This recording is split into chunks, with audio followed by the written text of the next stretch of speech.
Good morning, all of you. Yes, as you know, interference of light is going on, and after fringe width, there is a shift chapter, which is last one article of that. और उसके बाद आप diffraction पढ़ेंगे, diffraction, diffraction, pronunciation आप कर सकते हो दोनों में से कोई भी। तो अब जो है ये कंक्लूजन पे जाएगा। कल की हमारी काफी छोटी वीडियो बनी थी, तो फ्रिंज विड्थ को लेकर आपने एक एक्सप्रेशन करा था, S2P minus S1P is equal to what? YD upon D. YD upon D. You know very well. इस तरह से हमारा डायग्राम था कुछ। ये सोर्स था, monochromatic source. This is S1, this is S2, और इनके जो बीच में डिस्टेंस था वो small d। This is the screen. थोड़ा सा आइडिया दे रही है। इस तरह से हमारा ये डायग्राम था। यू कैन चेक फ्रॉम, ठीक। और यहाँ पर क्या था हमारा सेंट्रल ब्राइट फ्रिंज, ठीक है। यहाँ से यहाँ तक का जो डिस्टेंस है वो क्या था, y। तो ये y इस तरह से यहाँ था, S2 minus S1P, जिसको आप डेल्टा x बोल सकते हो, YD अपॉन D। ओके, यही था हमारे पास। इसके अंदर कंस्ट्रक्टिव के लिए क्या था, कंस्ट्रक्टिव के लिए, डिस्ट्रक्टिव के लिए आपने कंडीशन ले ली थी। डेल्टा x क्या रख दिया था, n lambda is equal to YD by D। तो y की वैल्यू आ गई थी n lambda D by small d। Destructive के लिए क्या था, 2n minus 1 lambda by 2 is equal to YD by D आप पुट कर सकते हैं। तो यहाँ से आपके पास y की जो वैल्यू आएगी, y का जो फॉर्मूला आया था वो क्या था, 2n minus 1 lambda capital D by 2। तो इन चीजों से आप दूर नहीं हो। y ब्राइट और y डार्क के लिए आप कर सकते हो ऐसे। इसी तरह से YB1 निकाला आपने, YB2, YB3, YB4, इस तरह से आप सारी वैल्यू ले सकते हो। क्या होगा, n की वैल्यू को 1 पुट कीजिए, लैम्डा D बाई D आ जाएगा।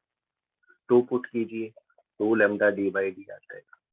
फिर 3 lambda D by D, 4 lambda D by. इसी तरह से YD1, YD2, YD3, YD4, इस तरह से।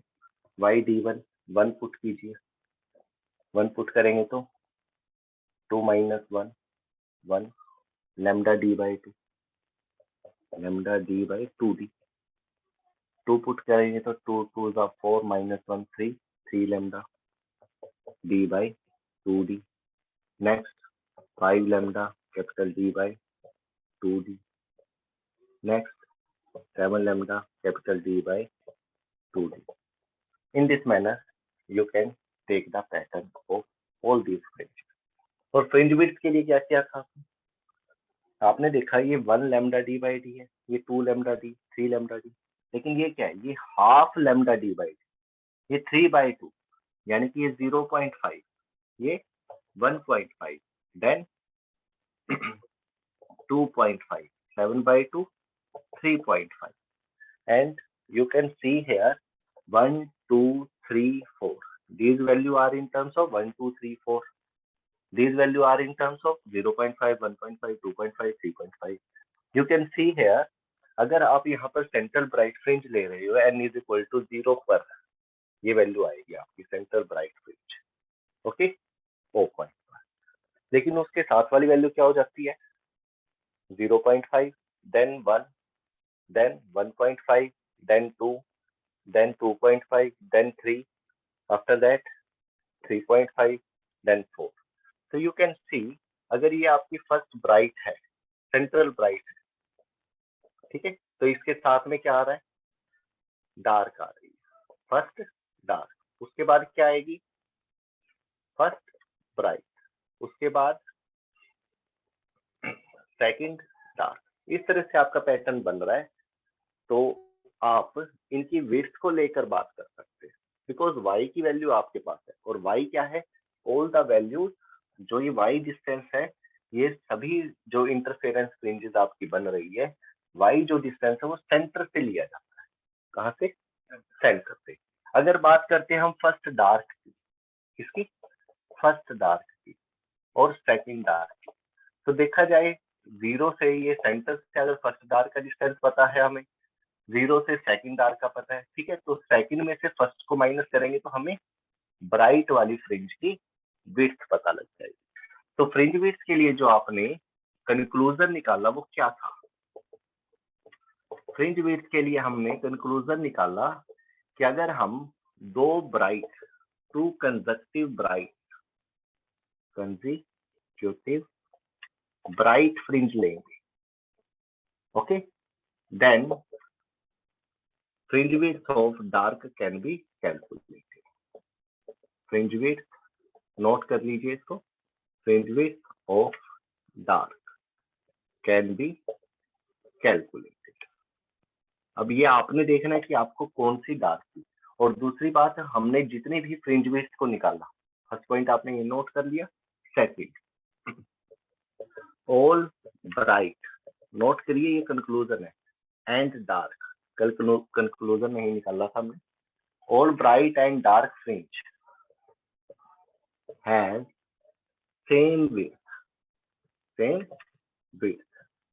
साथ में एक्सेप्ट सेंट्रल, और सेंट्रल के लिए बताया था मैंने, ये 0 से हाफ इधर होगा हाफ इधर होगा, तो इसकी डबल विड्थ होगी एक तरह से। कितने टाइम? 2 टाइम। तो सेंट्रल फ्रिंज विड्थ कैसी होती है? डबल, 2 गुना, ठीक है, इस तरह से। तो ये आपने 2 कंक्लूजन निकाल दिए। थर्ड जो मैं आपको बताने जा रहा हूँ, थर्ड में ऊपर लिख देता हूँ, जो इंटरफेरेंस फ्रिंजेस आपने यहाँ पर बनाई है, आपने देखा है मैंने सेंट्रल में थोड़ा ये एम्पलीट्यूड ज्यादा ले रखा है इसका, फिर कम, उसके बाद थोड़ा और कम, फिर और कम, इस तरह से ये फ्रिंजेस आपकी बनती चली जाती है, ठीक है, मतलब एम्पलीट्यूड और इंटेंसिटी कम होती चली जाती है। तो intensity decreasing when move away, intensity of fringe, आप लिख सकते हो intensity of fringe decreasing when move away from the central या central bright fringe लिखिए, क्या? central bright fringe, क्योंकि इसके बाद नेक्स्ट टॉपिक आएगा शिफ्ट का, ठीक है। ये सेंट्रल ब्राइट फ्रिंज जो आपके बीच में बन रही है, ये देखो S1 और S2 के बीच में बन रही थी, ये कहीं और बनेगी जब हम शिफ्ट की बात करें, और तब आपको ये चीज, मतलब ये चीज काफी अच्छी लगेगी कि हमने जो सेंट्रल ब्राइट फ्रिंज से आपने क्या करा है, सारा सारा ये वैल्यूज को देखना है, इंटेंसिटी को, किसको? इंटेंसिटी को, ठीक है। चलो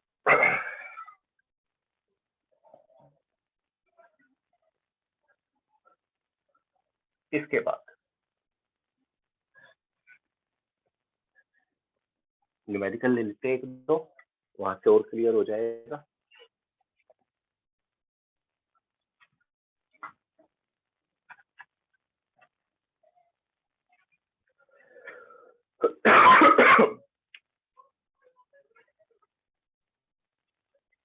to slit 0.125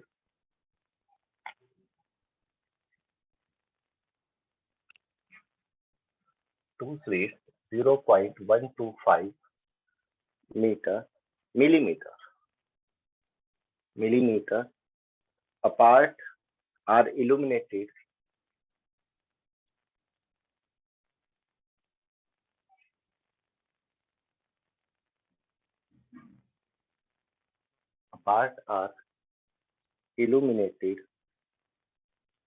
by light of wavelength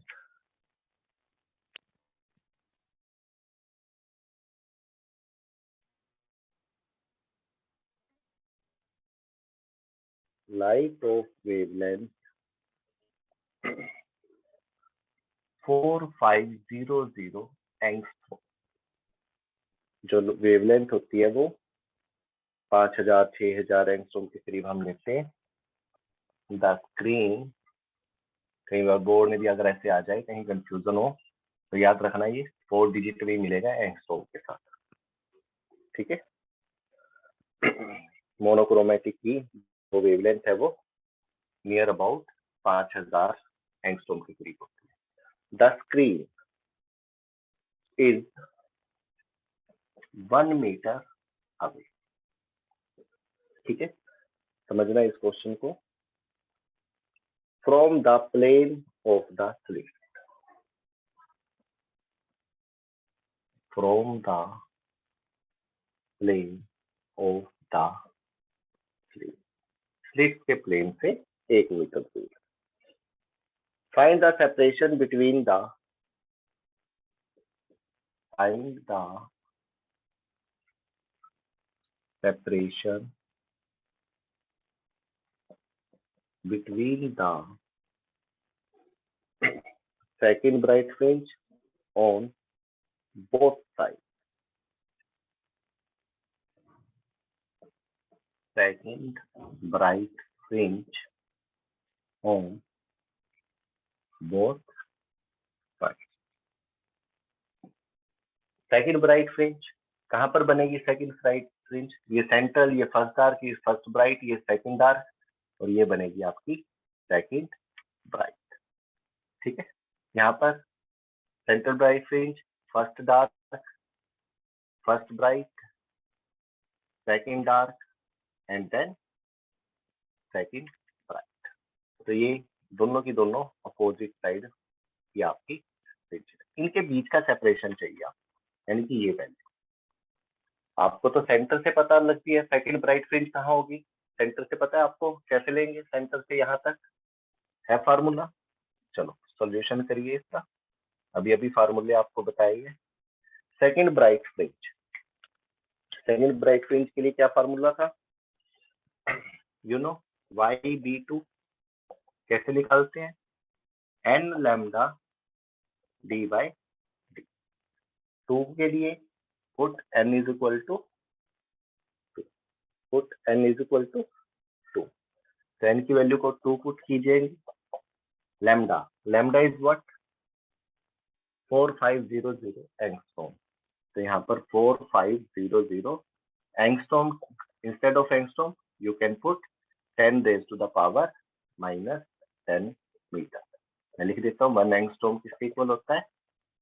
10 raise to the power minus 10 metre, और बाई चांस अगर आ जाए नैनोमीटर तो वो भी कोई ज्यादा दूर नहीं है value, 10 raise to the power minus 9 metre, ठीक है। तो अभी हम ये यूज कर रहे हैं 1 एंगस्ट्रॉम।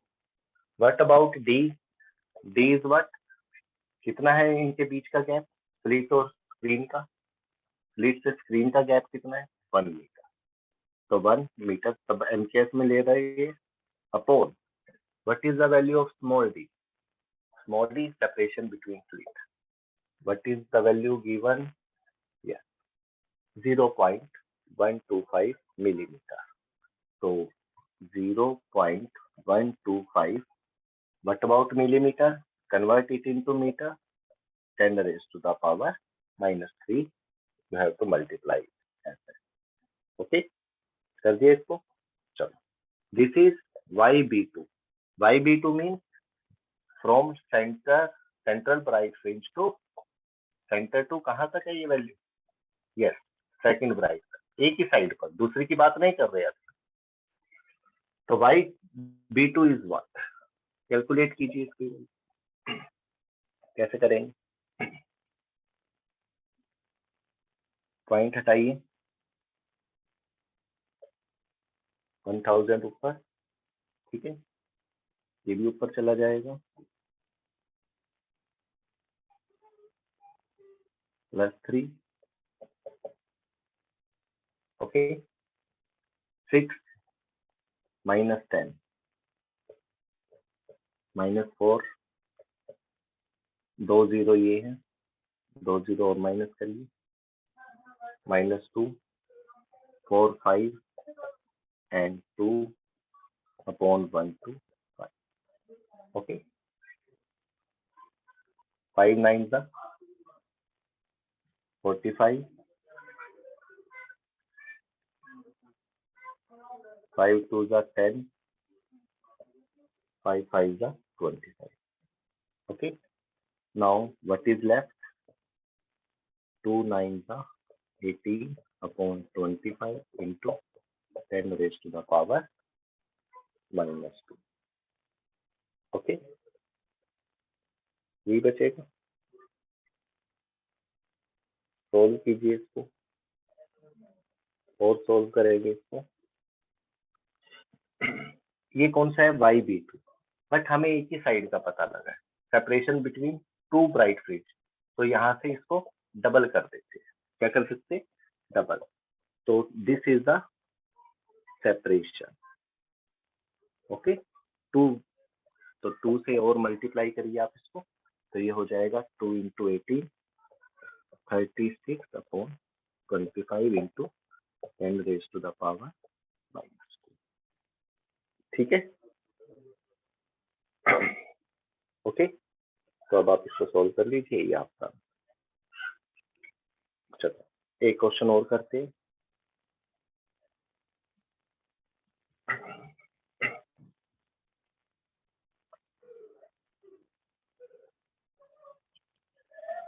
इंटेंसिटी की बात करेंगे इसके बाद, कि इंटेंसिटी कैसे डिक्रीज हो रही है, उसके लिए क्या फार्मूला होगा सर? सेंटर पे कितनी होगी, ठीक है, फर्स्ट ब्राइट की कितनी होगी, सेकंड ब्राइट की कितनी होगी, तो कैसे इसका पता लगेगा, उसके लिए फार्मूला डिटरमाइन करो। एक क्वेश्चन और करते हैं।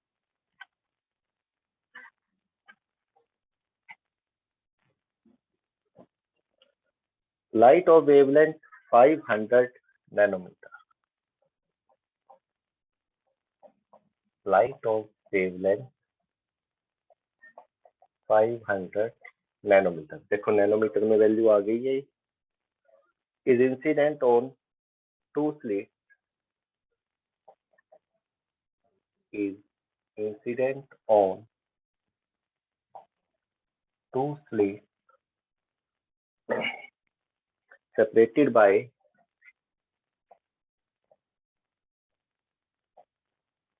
1 mm, 1 millimeter in YDS, young double slit express. What is the width of each dark? What is the width of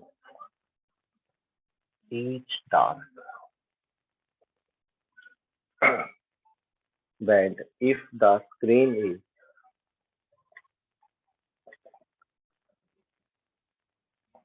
if the screen is 1 meter away from the slit.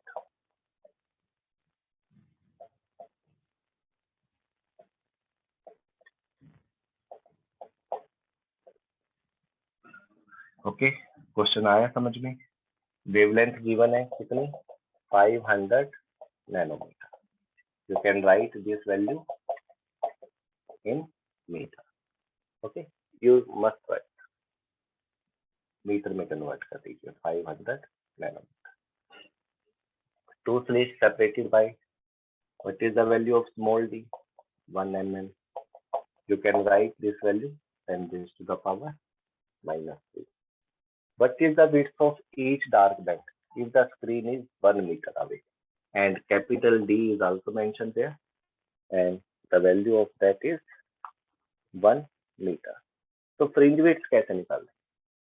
Fringe width का formula you know, bright हो dark हो सबकी fringe width क्या है?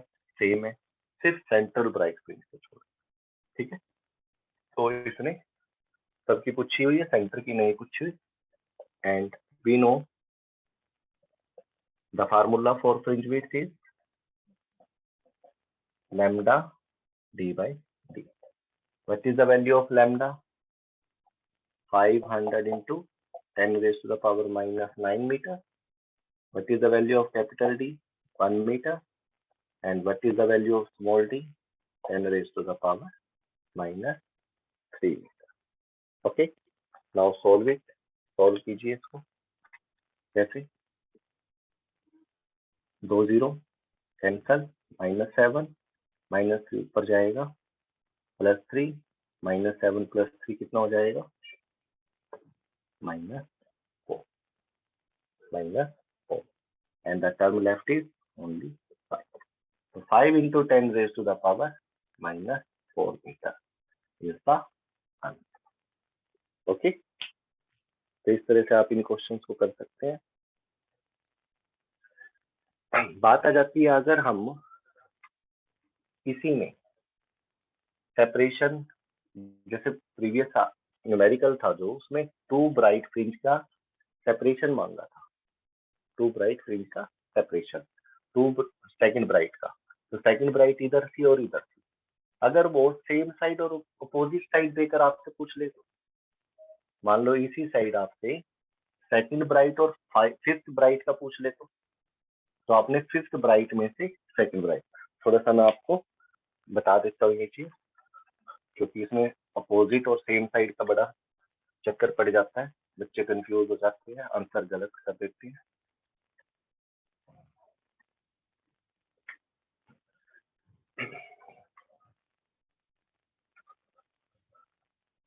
चलो, अगर separation आपको चाहिए between second bright and fifth bright, but साथ में वर्ड दे रखा है on the same side, on the same side. तो कैसे करें? on the same side का मतलब क्या है? This is central, first second, इस तरह से आपकी सेकंड ब्राइट यहाँ पर होगी सेम साइड पर, फिफ्थ ब्राइट भी यहाँ पर होगी. ठीक है. हालांकि यहाँ पर भी होती है, लेकिन उसमें एज क्वेश्चन के अंदर जैसे लिखा है आपने वैसे देखा. तो आपको ये और ये चाहिए, इनके बीच का सेपरेशन चाहिए. तो फिफ्थ ब्राइट में से सेकंड ब्राइट को अगर माइनस कर देंगे तो क्या होगा? ये सेपरेशन मिल जाएगा. सेकंड ब्राइट को थोड़ा फास्ट सोल्व करते हैं, समझाने के लिए बोल रहा हूँ. जो सेपरेशन है वो आप कैसे निकालेंगे? Fifth bright minus second bright. Okay. कब? व्हेन सेम साइड, जब सेम साइड की बात हो. और बाई चांस अपोजिट साइड की हो, सेकंड ब्राइट और fifth bright. Okay. If opposite side separation की बात करें, तब क्या होगा? देन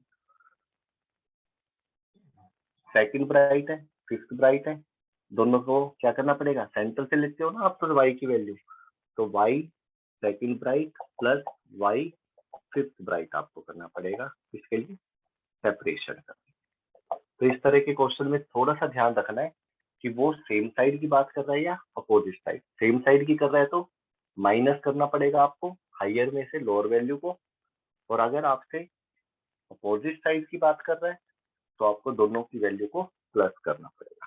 वैल्यू पता है ना इनकी? सेकंड ब्राइट के लिए क्या होगा? Lambda D by D, 2 lambda D. और ये क्या होगा? और अगर डार्क की बात आ जाए तो ये चीज नहीं होगी. ठीक है. डार्क फॉर डार्क क्या होगा? 2n - 1 lambda D by 2d.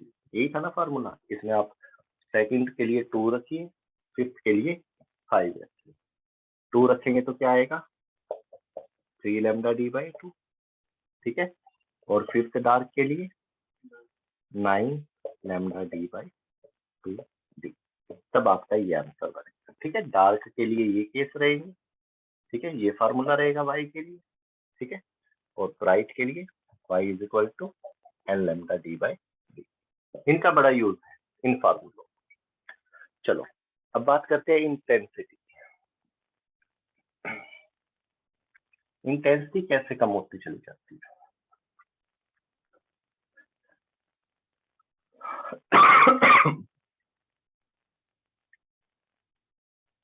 You know coherent source है तो एम्पलीट्यूड सेम होगा और कांस्टेंट फेज डिफरेंस हो सकता है और जीरो फेज डिफरेंस हो सकता है। ठीक है, तो यहाँ पर S1 S2 कैसे है? कोहेरेंट सोर्स, एक ही मोनोक्रोमेटिक लाइट सोर्स से वो जनरेट करवाए है आपने, तो क्या होगा यहाँ से आपको अच्छी तरह से पता है। हम एक y1 ले लेते हैं a sine omega T, y2 ले लेते हैं b sine omega T plus five. Five क्या है? इनके बीच का phase difference, constant phase difference ले लिया। ठीक है, यहाँ पर a और b क्या है? एम्पलीट्यूड। कोहेरेंट सोर्स है तो इनको आप एक जैसा भी ले सकते हो। ठीक है, मतलब यहाँ पर a भी आप मेंशन कर सकते हो। तो इनका रिजल्टेंट एम्पलीट्यूड क्या होगा? रिजल्टेंट इंटेंसिटी क्या होगी? फार्मूला आपको पता है, R इज इक्वल टू क्या था?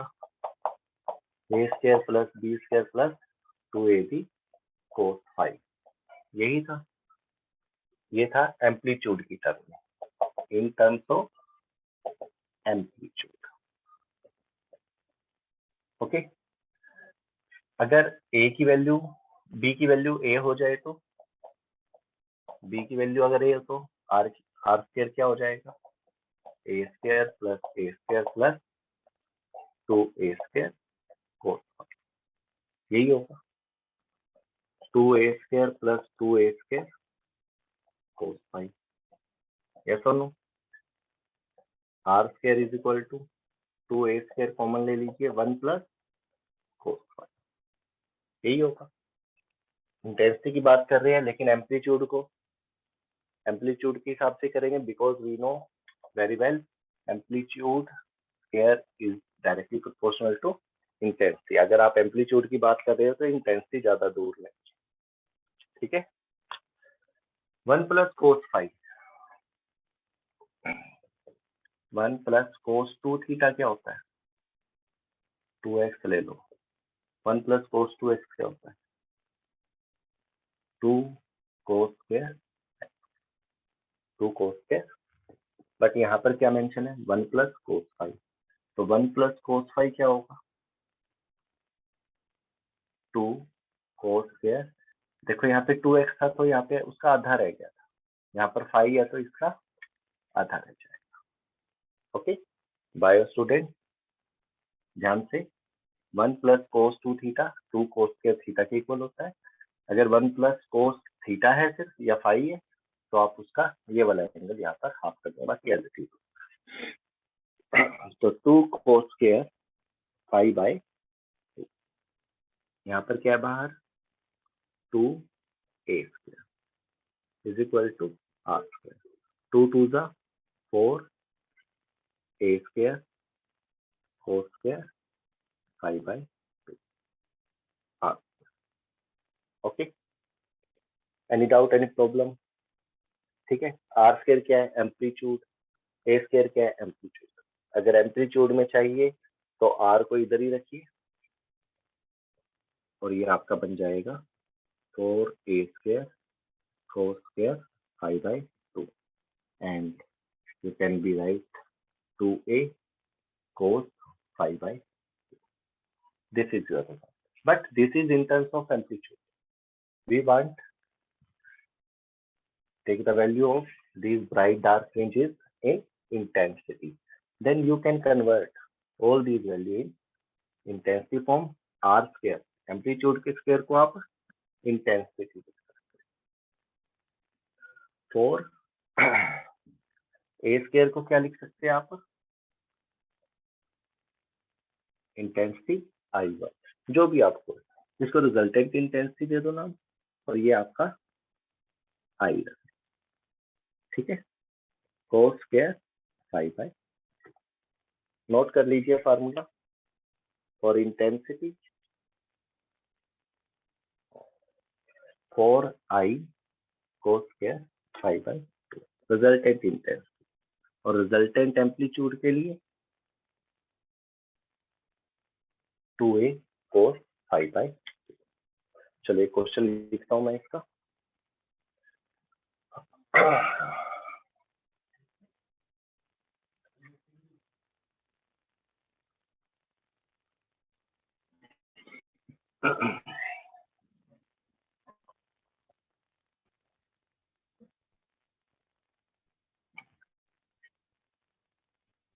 नोट कर लीजिए इसको।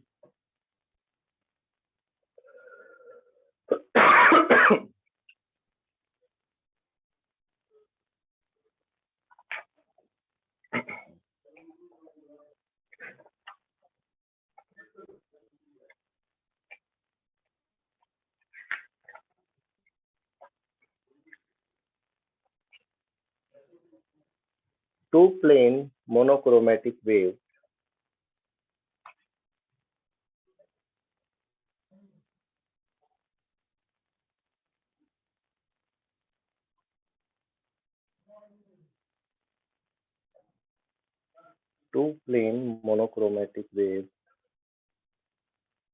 propagating in the same direction.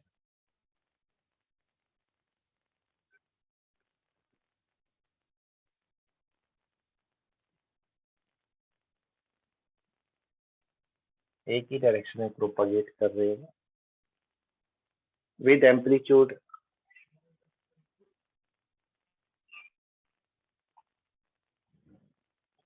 A and 2A. एक का एम्पलीट्यूड कैपिटल ए है तो सेकंड वाली का 2, and differing in the phase bye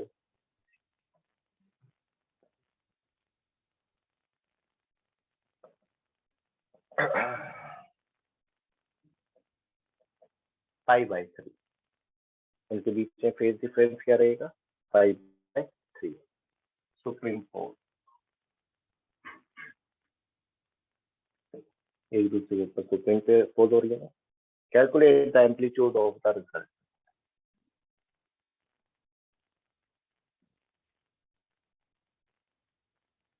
Calculate the amplitude of the resulting wave.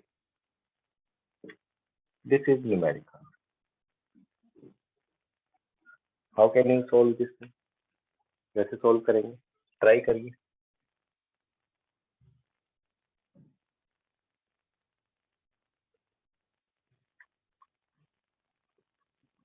Formula याद नहीं है, भूल गए हो फार्मूला?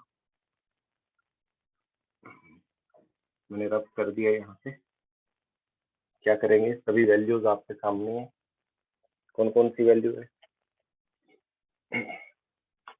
अगर भूल भी जाते हो कोई इशू नहीं है। ए की वैल्यू ए है, बी की वैल्यू 2a है और 5 की वैल्यू 5/3 है। ठीक है, रिजल्टेंट निकालना है। +1 से पढ़ते आए और रिजल्टेंट का फार्मूला, इसको याद रखना तो ज्यादा मुश्किल नहीं है, तो आप इसका यूज कर सकते हो। ठीक है, इसका यूज कर सकते हैं और फार्मूला भूल भी जाते हो। a² + 2a होल स्क्वायर क्या हो जाएगा? 4a² + 2a × a और 5/3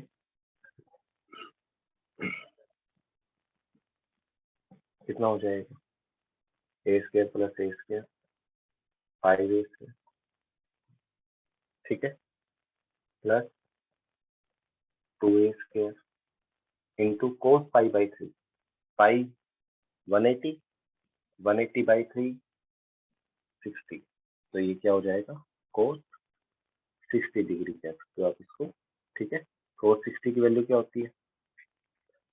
cos 60 1/2, तो cos π/3 को क्या कर सकते हो आप? 1/2, 2 से 2 गए, all values are in √5a² + a, so 6a² is the answer.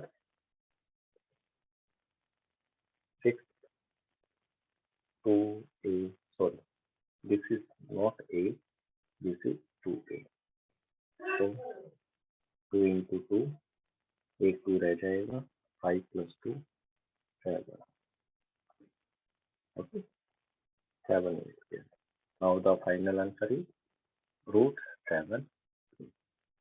In this way you can solve this type of numerical. चलो एक न्यूमेरिकल और लिखता हूँ मैं, अगर क्लास चलती है तो ठीक है, नहीं तो you have to try your. वो इंटेंसिटी को लेकर होगा, एम्पलीट्यूड को लेकर था।